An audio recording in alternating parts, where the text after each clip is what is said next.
So, what kind of crazy are you? You have to promise not to get angry. Why would I get angry? Because you're going to hell. Tell me something I don't know. Heaven or hell? People don't find out where they're headed until they die. But I know where everyone's going. Because I'm the one who makes the decision. Heaven, hell. Lobby looks good. The lobby floor is highest on my list of pre-matinee duty, so I always make sure to spend a little extra. That's Kendall. Definitely heaven. If only I could figure out how to talk to her. This is my first movie, so, I mean, the whole message of why I fell in love with the movie is, I think, the same message I want people to take away from the movie, and hopefully we did our jobs and that came across, but just that anything is possible, and, you know, I think it has such a universal theme of dealing with grief and how someone can get through that, and just that, like, life is very hopeful if you look at things differently, and that's hopefully what I want people to take away from it. It does touch on the subject of heaven and hell, and do you believe in life after death or some sort of spiritual afterlife? I don't know. I didn't want to tell people to, and I didn't want to tell people where, you know, they go, especially Greg, who Walter judges in the movie. I believe in God, but I don't know if I believe, like everyone else, in organized religion. So it was definitely not meant to be a political film, religious film in any way. It's more of how people process, you know, grief or loss, and that was how I looked at it. Yeah.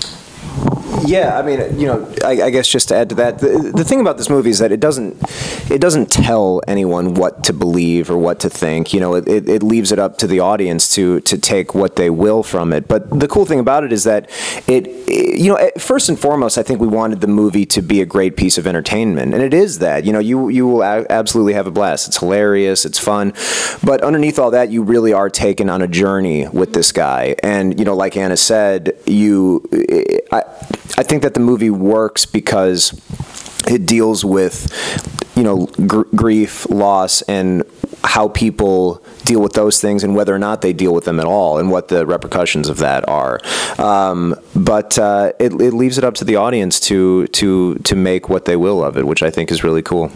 And you play Walter in the film. You've gone from The Walking Dead and fighting zombies to believing to be the son of God and seeing a ghost. What's that like? Ghosts and zombies. What's going on, man? I need to talk to my what path are we taking down here? I guess always the weird guy hanging out with zombies and ghosts. Always some sort of supernatural something going on with me. But no, yeah, I mean, it's one of the most unique characters that I've ever played. It's a totally different character. I've never seen a character quite like this in a film. I'm excited for people to get to know this guy. Hopefully they like this guy. He's odd, but he's a real person. You know, the character was written as a real person, even though he does definitely have some quirks and he's a strange individual. He is a real person, and I think that he is ultimately very relatable. Mm-hmm. You know, yeah, it was a great experience for me. And what was it like working with the cast and the likes of William H. Macy? Yeah, I mean, that, you know, it's a dream come true. I've admired that guy for forever. You know, I grew up watching his movies and watching him on TV, and to get the opportunity to sit across from him and do scenes is just it's mind-boggling to me. And also, what made the experience so nice also is just to find out firsthand what an amazing person he is, and how talented he truly is. Just to be able to see him work and see him prepare. I mean, I was watching him like a hawk the entire time we were working together, because I thought it would be a great educational experience for me, and it was too. But I never expected such for this little short film that we made years ago to turn into this thing that attracted such accomplished actors. You know, it was great. Yeah. And if you could talk to one person who has passed away, who would that be? Oh man, oh, no. That's such a good question. Gee, like anybody? Like anyone? My great-grandmother. I miss her. I'd like to just like hang out and have a cup of coffee with her, I think. I've talked to her many times in my life, but you know, I could do with one more, I think. Yeah. Now, Walter works in a movie theatre. Yeah. What's your favourite movie food? My favorite movie food. See, I'm not like a big snack guy. Like I don't really do the sweets too much. I'm into the, I like when you go to a movie theater and they got like a big hot dog, or like, you go to the ArcLight here in LA and they have like chicken, apple, sausage and stuff like that. I'm all about the meal. Mm-hmm. I'm going for the meal. Yeah. So yeah, I'll take that over, Raisinets any day, I think. What about you, Anna? What's your favorite movie food?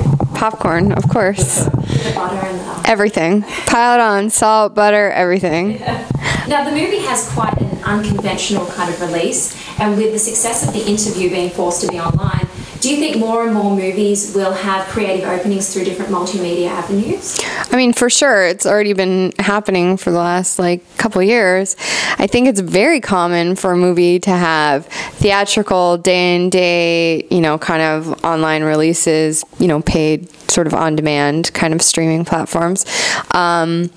And I don't know, it's kind of great that movies are sort of seeing the light of day in this sense, because so many movies used to get made that people didn't get to see. And we just really hope people get to see our movie. Now, lastly, your character, Andrew Walter, he thinks he can decide who goes to heaven and hell. So I just wanted to play a quick game with you. Oh, no. And give you the names of some people, and you can tell me how. Oh, man.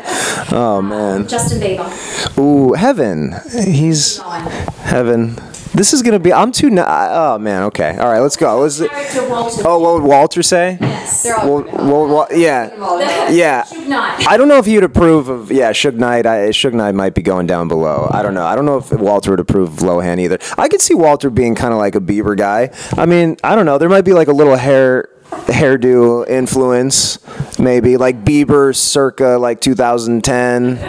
Yeah. Yeah. Bieber's going to heaven either way. And Betty White. Let's say Betty White. Heaven. Of course. Heaven. Yeah. Well, thank you so much for talking to us Thank today. you. Where can the fans follow both of you online and keep up to date with what's going on? Yeah, absolutely. I mean, I will be posting all the news about Walter on my Twitter account at ANDJWest, Instagram at AndrewJWest. So yeah, please check. I'll be posting all the news. Hey, I'm Andrew J. West, and you've just been buzzed.